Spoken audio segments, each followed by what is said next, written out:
Big Ten Championship by the numbers right here at the Voice of College Football. Appreciate you stopping by. Do all those good things to help us build the channel. Like the video, share the videos out on social media, and subscribe. Let's get to it. Iowa, Michigan. Not much of a comparison statistically, but let's do it. They've got 7 common opponents. That's pretty heavy in a 12-game schedule. Let's see how it sizes up, because we don't believe in the transitive property, but we believe in resumes. They both played Purdue. For the Hawkeyes, they won at 20-14. They passed for 110. They rushed for 181 at 5.2 yards per play. They had 9 more first downs, 3 for 13 in third and fourth down conversions. Gave up 6.2 yards per play passing, only 2.5 yards per rush. So the yardage differential went to Purdue by 52. Third and fourth down conversions for the Boilers, 9 for 21. Hawkeyes won the turnover battle by 1. And also, let's factor in return yards. So we're looking at punts, kickoffs, interceptions, fumbles returned, and Iowa had 10 more return yards than the Boilers in winning 20-14. Now, of course, we got to be careful in blowout games in particular. The Hawkeyes, a close one against the Boilers at home. Michigan blew out Purdue as they did most of the Big Ten. And in these situations, of course, it's garbage time in the second half. We understand that. There are also players on the field that are not starters. In this particular game at the Big House, Michigan gave up a touchdown to Purdue, the only touchdown at the game for the Boilers, with like 20 seconds left in the game that did not matter. Michigan wins 41-13. J.J. McCarthy with a big day, 335 yards passing, 110 rushing. So the Boiler defense did a nice job up front, holding Michigan down to 3.2 yards per carry. You see the difference in first downs. Michigan efficient, converting third and fourth down tries at 7 of 15. Pass defense, Michigan 144 yards given up, only 5+ yards per play through the air, 125 rushing. So Michigan outgained Purdue by 176. They only gave up 2 third and fourth down conversions out of 15 attempts, and outgained Purdue in the kicking game, returns, kickoffs, punts, fumbles, by 74 yards. Put a big, enormous asterisk next to the Iowa loss against Minnesota. Of course, you know why. Hawkeyes lose at home against the Gophers 12-10. Minnesota, a pretty miserable team at 5-7. Hawkeyes should have escaped. Of course, the Cooper DeJean fair catch. Did he call it? Did he not call it? By the letter of the law, possibly. But in regards to the play on the field, Cooper DeJean with a touchdown that would have given Iowa a 17-12 lead with 90 seconds left. So I, for one, do not say that Iowa would have definitely won the game. That cannot be proven in any way, because the Gophers would have had 90 seconds to score a touchdown. However, Minnesota had not scored a touchdown for 58+ minutes in that game. They kicked 4 field goals, and in that type of game, difficult to say that Minnesota would have scored. Iowa ripped off in this one against Minnesota, but should it have been that close against a bad football team, Iowa loses 12-10. Passing for the Hawkeyes in this game, 116. Look at the rushing effort by the Hawkeyes, or lack thereof. Minnesota stacked them up on defense. 11 yards rushing for the Hawkeyes. That is also sack adjusted, of course. First downs, Hawkeyes lose that battle by 3. They only completed 4 of 15 third and fourth downs. They gave up 4 of 18 to Ethan Kalkimanis and Minnesota. The pass defense gave up 5 yards per play and 2.5 yards per rushing. So even though the Hawkeye rush defense was solid at 2.5 yards per carry, they still gave up 102 more yards rushing than they generated. And they lost the turnover battle by 3. That's surprising in an Iowa win. And they had just 4 more yards in special teams. Minnesota, Michigan got together in Minneapolis, and the Wolverines, though it was fairly close, Daniel Jackson had a big touchdown play for the Gophers to keep them within 24-10 in the first half. Michigan completely dominated this game. Won at 52-10 with 241 yards passing, 191 rushing. Big offensive day for the Wolverines there. They had 8 more first downs. They hit on 6 of 11 on third and fourth downs. They allowed Minnesota to convert just 5 of 16 on third and fourth downs with 52 passing yards. That's it for a team that lost by 42 points, that was throwing the ball all over the field at one point. Only 52 yards passing. So Michigan outgained Minnesota by 263 yards, plus 2 in the turnover battle, and another 88 plus yards for Michigan on special teams and defense. Michigan State had a miserable Big Ten season. They almost did not win a game, but almost came up with their first victory with a stellar effort at Iowa City. Actually led by 3 points in the fourth quarter, but the Hawkeyes came back to win the game. Cooper DeJean with a big punt return touchdown, and the Hawkeyes sealed it away with a late field goal, 26-16. Let's look at the stats. 161 passing for the Hawkeyes. Didn't run the ball well. 2.3 yards per carry. Only 61 on the ground. Were outgained by 127 yards as Michigan State racked up 193 passing, 156 rushing, with a fine average. So the Spartans generated a solid rushing attack against Iowa at 4.9 yards per carry. And while Iowa only converted 2 of 13 on third and fourth down, Michigan State at 4 of 17. The Hawkeyes won the turnover battle. That was key, plus 2, and also 53 additional yards through special teams and defense.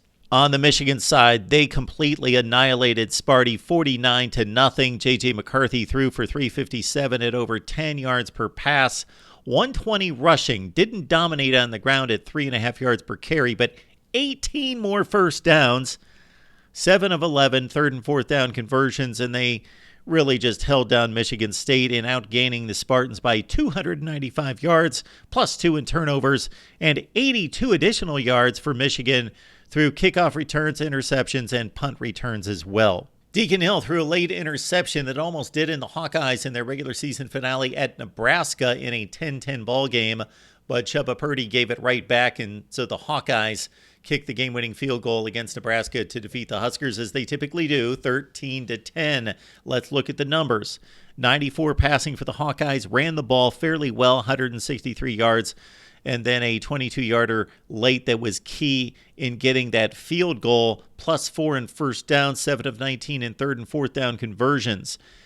Iowa gave up a huge 65-yard pass play for the game's first touchdown for Nebraska, 189 total yards through the air, so they were outgained by 7 yards, gave up some third and fourth down conversions, 8 of 17, plus 2 in the turnovers. That was huge, of course, and plus 30 in special teams yardage. Michigan completely drubbed Nebraska. They could have scored, 50, 60, 70 points. They won 45-7.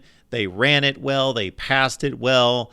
They outgained Nebraska by 131 yards. They did give up almost 200 yards passing at 8 yards per pass, but all of that, I'm going to say just basically all of that, garbage time, as Nebraska mounted one decent drive when it was 14-0, drove all the way down the field, got stopped on 4th and short inside the 15-yard line. That was their one chance to stay in the game as Michigan dominated. Rutgers gave Michigan something to think about halfway through the third quarter. They were within 17-7, driving toward the Michigan red zone. Then Mike Sanderstill made a tremendous screen pass interception, pick 6 that broke open the game. Michigan won 31-7. 214 passing yards for the Wolverines, 201 on the ground, a balanced attack there. 10 more first downs than the Scarlet Knights. Hit on 10 of 15 conversions on third and fourth down.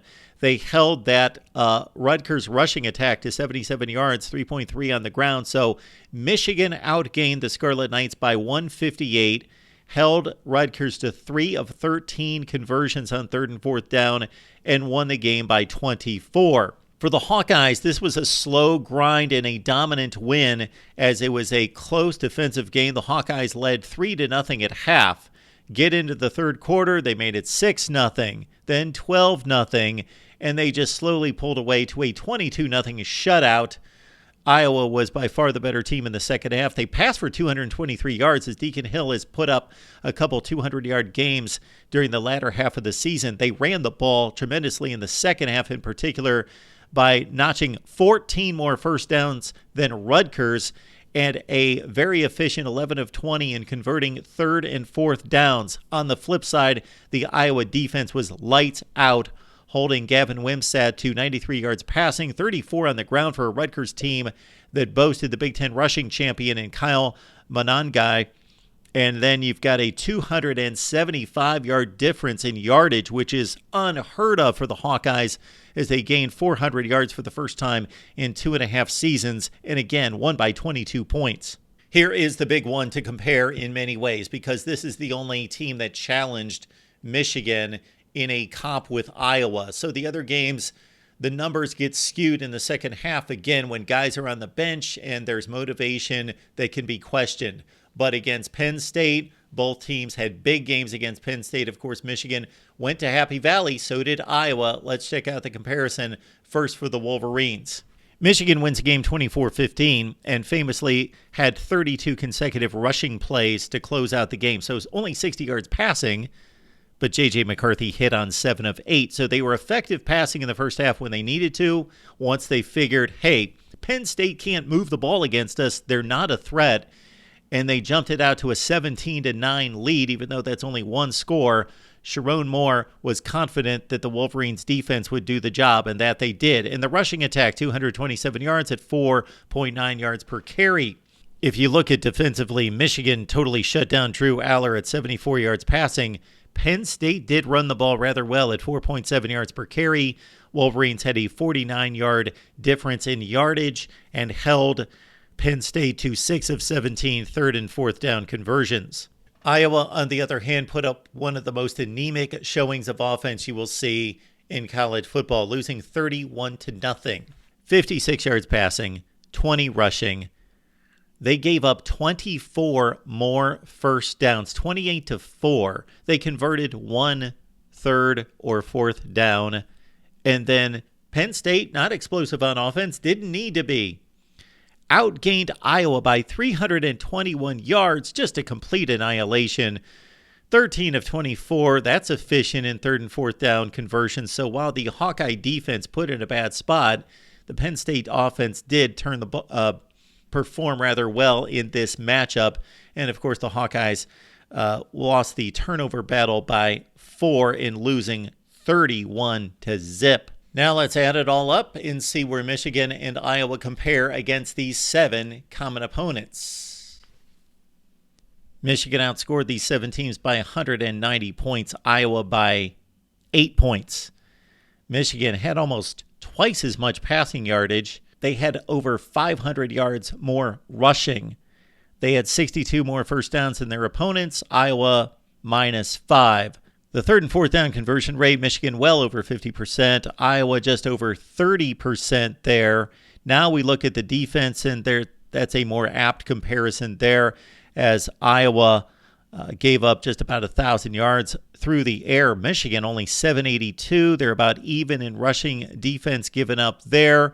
There you see the average per play as well, as Iowa was outgained by their 7 opponents by 344 yards. Michigan outgained those 7 opponents by 1,172 yards. There you see both defenses very effective in third and fourth down conversion rate. Michigan +7 in turnovers. Iowa surprisingly -2.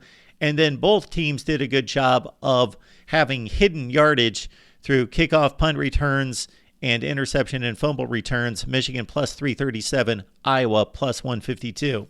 We already knew this, folks. It's not a comparison statistically. Michigan, the much more dominant team. They're arguably the best team in the country, certainly in the top 3 or 4 or 5. And Iowa is more like a top 15 to 20 to 25 team. But the two teams will actually meet on the field, and it will be a brand new ball game. But I do think that this is meaningful. A lot of people don't think it is, but when you've got 7 common opponents in 12 games, yes, it's meaningful. Big Ten Championship comp. Leave your comments below right here at the Voice of College Football.